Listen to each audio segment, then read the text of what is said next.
No need to waste time, so here is your fact for today.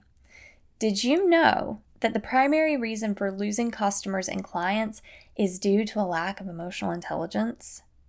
Studies show that an estimated 70% of client-customer losses are related to a deficit in emotional intelligence. Now, this does not come as a shock to me at all. It is much easier for me to think of the number of times that I've had poor customer service than quality customer service. And the main reasons for these poor experiences were poor listening skills. Just last week, this happened to me. So let me share this quick story with you. And it still blows my mind. So we have recycling and trash pickup, and we bring our trash can out behind our garage. And unfortunately, our master bedroom is a couple floors above the garage, but it kind of overlooks that area. And so 2 weeks in a row, I only heard one truck come by. So a truck's supposed to come by for the garbage pickup, and then another truck is supposed to come by for recycling later in the day. And we had forgotten to put out our garbage and recycling that day. So I knew that I missed out on the garbage because it comes early in the morning. But I knew that I could get the recycling out on time because it didn't come until like 11 a.m. So I'm like, cool. So I went down to put the recycling out, and the recycling bins of our neighbors are completely empty. I'm like, this can't be right. I know I only heard one truck come by today. So then the following week, same thing. We forgot to put out our garbage and recycling. So I'm like, all right, this time I'm going to get the recycling out at least on time. But I looked out the window as the garbage truck is kind of passing our driveway, and I see the garbage person putting both the recycling and the trash in the exact same truck. Now, I witnessed this with my own 2 eyes. They dumped the recycling in the exact same truck as the garbage at the same time.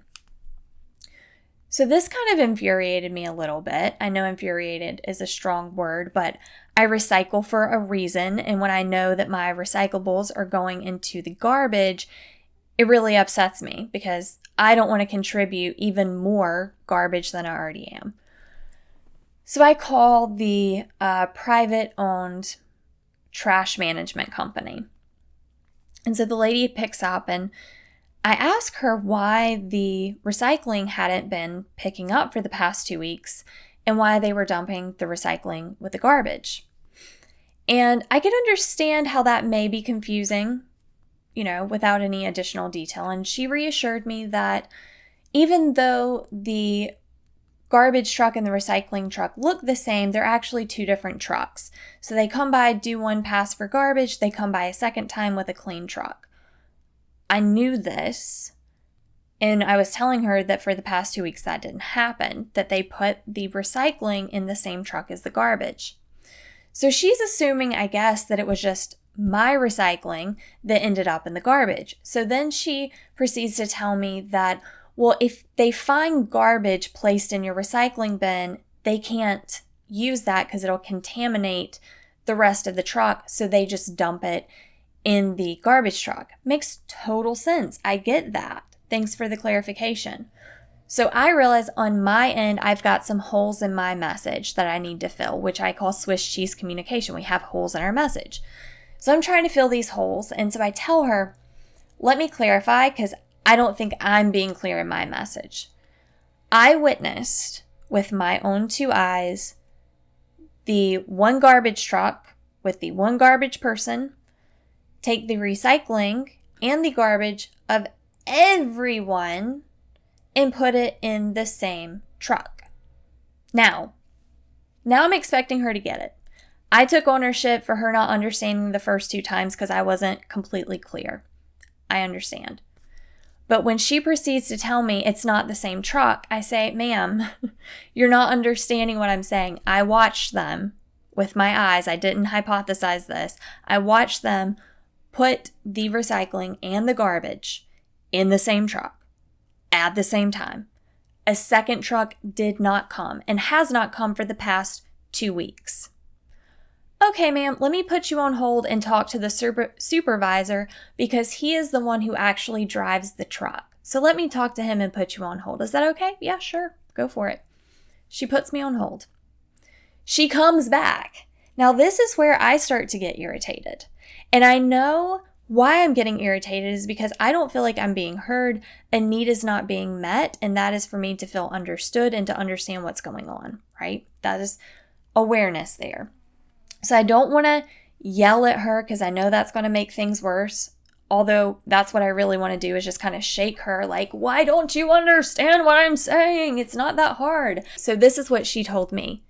Ma'am, I spoke to the supervisor and he said that it's not the same truck. They send 2 trucks. And I said, I'm going to stop you there. I understand how it normally works.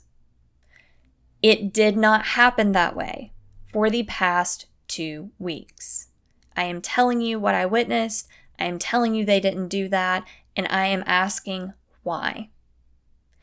And so I guess she figured she was getting nowhere. So she said, well, I'm just going to put you on our alert. So next week, whenever they come by your house, if anything is left behind, you will be notified or something. And she said, but if things are left out and they don't get picked up, then that is not on us. We come by and I'm like, this lady is still not getting it. This lady is not getting it because she's not listening. And that led to poor customer service. Now, if I had a choice of having them as a service provider, they would have lost me that day completely. Unfortunately, I don't have that choice because it is ran by our HOA. The point is, if you are listening to this and you are losing clients or customers and you're not sure why, but you want to solve the problem, it's probably related to something in regards to emotional intelligence or a lack of emotional intelligence. And if you don't want it to kill your business, then you got to figure that out. So that being said, feel free to schedule a complimentary consultation with me and we'll see if I can help you figure all this out and solve that problem for you. You can find the scheduling link to my calendar in the show notes. And that is all that I have for you today.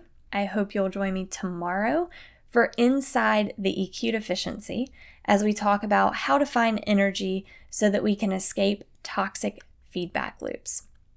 Until then, live and lead with an open heart and an open mind. Thanks for watching.